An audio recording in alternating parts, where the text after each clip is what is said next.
It's another day, thank you, Lord. But as the day passes, I just miss my family even more. I wonder what they do.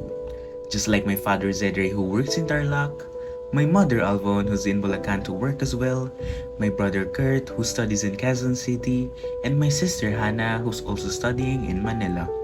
Later, as I go home, I will try to call them and ask how they're doing. As Matthew got home, he tried to call his family. Hey Dad, Mom, Ate, and Kuya. Long time no talk and see. I missed you all so much.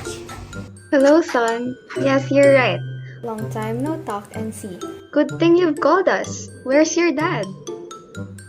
I'm here. Did you guys know that when my phone rang, I immediately accepted the call to talk to you all?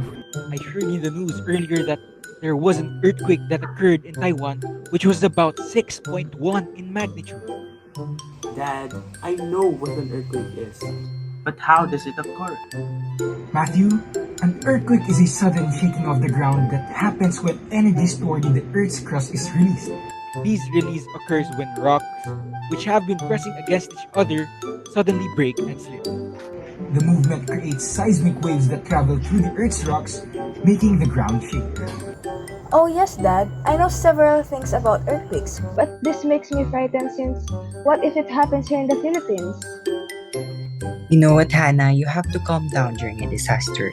Regarding this matter, I believe that we should share one another the do's and don'ts during an earthquake. Here are 5 things to do before an earthquake. Learn first aid and make an emergency plan beforehand. Prepare a safety kit that includes first aids, whistle, radio, flashlight, and batteries. In case of an evacuation, also prepare an emergency bag that has clothes in it that will be enough for you to wear for several days. Also, create a supply kit that includes enough food and water that could last for several days. To call for help, keep a note of the hotlines and emergency numbers of the authorities nearby your area. Be familiar with the exit routes of the building or house you're staying in. Here are 5 things to do during an earthquake. If earthquake occurs when you're in a car, pull over to a clear area, avoid structures that could collapse, and stay in your car. If it occurs when you're inside of your house, do the drop, cover, and hold procedure by dropping to the ground, taking cover under sturdy furniture, and hold on to it. If it occurs when you're outside, move to an open area away from buildings, power lines, trees, and streetlights. Use your arms to protect your head. Shield your head since it is the most delicate area of your body. Never use the elevator, and as you use the emergency stairs, do not push the others. Here are 5 things to do after an earthquake. Check for any cracks in the building that may have appeared because of the earthquake.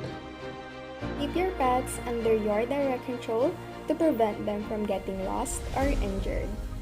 There could be an aftershock, so stay away from the afflicted areas and anything that is falling. Listen to the radio for reports and further instructions regarding the disaster.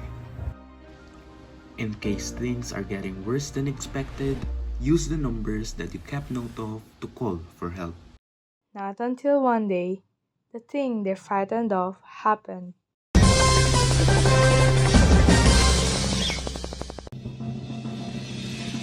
Breaking news! A powerful earthquake has struck the Philippines, or also known as the Big One, leaving a devastating impact across the region. It measured 7.8 on the Richter scale, which resulted in significant loss of life and widespread destruction. Numerous deaths were recorded, but here are some video clips posted online from a CCTV camera of those lucky ones who were able to keep themselves safe from the disaster. We'll continue to bring you more updates as more information becomes available. This is Kyle Diesel Espiritu serving you hot news from 24CBN. After a week, the entire family gave Matthew a surprise visit, and everyone was teary-eyed because finally he had a reunion and no one was affected with the earthquake that happened. Excuse me, mister. Can I excuse my son, Matthew? Oh, Dad and Mom! I am so proud of this family. That even if we aren't together, we still managed to keep ourselves safe. That's right. I'm so proud of you, my kiddos. We need to protect each other because we are stronger together. I agree, Mom and Dad. I can't imagine I made it by myself. With this, we have learned the importance of being ready and prepared at all times.